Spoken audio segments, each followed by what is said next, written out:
एक समय की बात है, एक जंगल था। वहां एक बड़ा सा नीम का पेड़ था, जिस पर एक कबूतर और एक तोता दोनों अपने अपने घोंसले में रहते थे। एक रात उस जंगल में तेज आंधी चलने लगी। देखते ही देखते बारिश शुरू हो गई। कुछ ही देर में जंगल का जो भी था सब बर्बाद हो गया। अगले दिन कबूतर और तोता को अपनी भूख मिटाने के लिए कुछ भी नहीं मिला।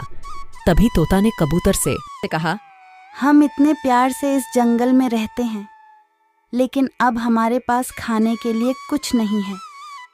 तो क्यों न जब मैं अंडा दूं तो तुम उसे खाकर अपनी भूख मिटाना, और जब तुम अंडा दोगे तो उसे खाकर मैं अपनी भूख मिटा लूंगी। कबूतर ने तोता की बात पर सहमति जताई।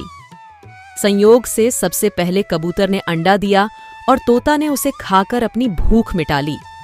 फिर तोता ने अंडा दिया। कबूतर जैसे ही तोता का अंडा खाने लगा तो तोता ने उसे रोक दिया।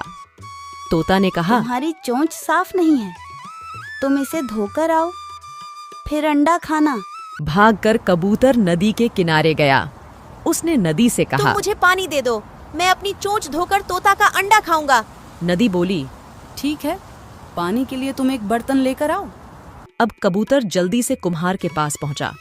उसने कुम्हार से कहा, मुझे घड़ा दे दो, उसमें मैं पानी भरकर अपनी चोंच धोऊंगा और फिर तोता का अंडा खाऊंगा। कुम्हार ने कहा, तुम मुझे मिट्टी लाकर दो, मैं तुम्हें बर्तन बनाकर दे देता हूँ।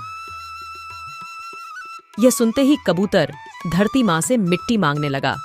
वो बोला, माँ मुझे मिट्टी दे दो, उससे मैं बर्तन बनवाऊंगा और उस बर्तन में पानी भरकर अपनी चोंच साफ करूंगा, फिर अपनी भूख मिटाने के लिए तोता का अंडा खाऊंगा।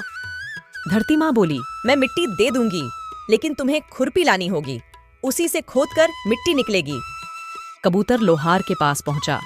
उसने लोहार से कहा, मुझे खुरपी दे दो, उससे मैं मिट्टी निकालकर कुम्हार को दूंगा और बर्तन लूंगा, फिर बर्तन में पानी भरूंगा और उस पानी से अपनी चोंच धोकर कोयल का अंडा खाऊंगा।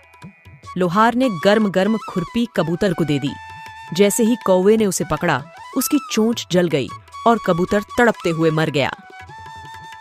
इस तरह चतुराई से तोता ने अपने अंडे कबूतर से बचा लिए। कहानी से सीख, कबूतर और कोयल की कहानी यह सीख देती है कि दूसरों पर आंख बंद करके भरोसा नहीं करना चाहिए। इससे नुकसान खुद का ही होता है।